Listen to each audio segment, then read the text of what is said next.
Hello. बघा संध्याकाळचे 5:30 वाजले होते. आज आपल्याला मस्त पावभाजी करायची आहे. तर बघा त्याच्यासाठी मी 3 बटाटे घेतले छोटे, अर्धं बीट घेतलं होतं आणि अर्धी सिमला मिरची आणि थोडंसं फ्लावर घेतलं होतं. आणि बघा आपण त्या कुकरमध्ये आता स्वच्छ धुवून टाकूया आणि 4 शिट्ट्या करून घ्यायच्या आहेत त्याच्या आपल्याला. आणि पुढे ग्रेव्हीसाठी लागणारं साहित्य घेतलं आपण. 2 टोमॅटो घेतले, लसूण घेतलेला आहे आणि हे आपण मिक्सरमध्ये छान त्याची प्युरी करून घ्यायची आहे.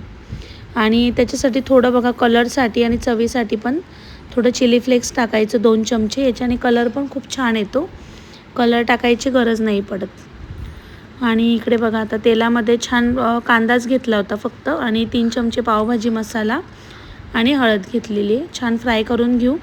आणि आपण जी टोमॅटोची जी प्युरी केलेली होती तर ती बघा याच्यामध्ये टाकली आणि छान याला शिजू द्यायचं. जसं आपण आपला मसाल्याच्या भाजीचं जसं शिजवतो ना मसाला, त्याच पद्धतीने छान बघा आता याला कलर पण येईल. बघा थोडंसं घट्टपणा येतो. ही तुम्ही थोडंसं काढू पण शकता, लसूणची चटणी म्हणून पण याचा वापर करू शकता पोळीसोबत वगैरे खायला. आणि बघा छान आपण पेस्ट करून घेतली होती पावभाजीच्या मॅशरने, तुम्हाला पुढे दाखवते मी. आणि हे जे मिक्सरच्या भांड्यात थोडं पाणी टाकून ते पण त्याच्यामध्ये टाकून घेतलं मी. आणि बघा असं कुकरला असं छान मॅश करून घेतलं होतं. आणि बीटमुळे बघा कलर पण खूप छान आलेला आहे. कोथिंबीर वगैरे टाकून घेतली, कोथिंबीर थोडीच होती. आणि बटर जेव्हा आपण खायला बसतो तेव्हाच टाकायचं, आधी टाकून काही उपयोग नाही, कारण की ते वेगळंच लागतं परत चव. आणि छान पावसोबत बटर लावून मस्त पावभाजी आमची तयार झालेली आहे. मुलांना कधीपासून खायची होती.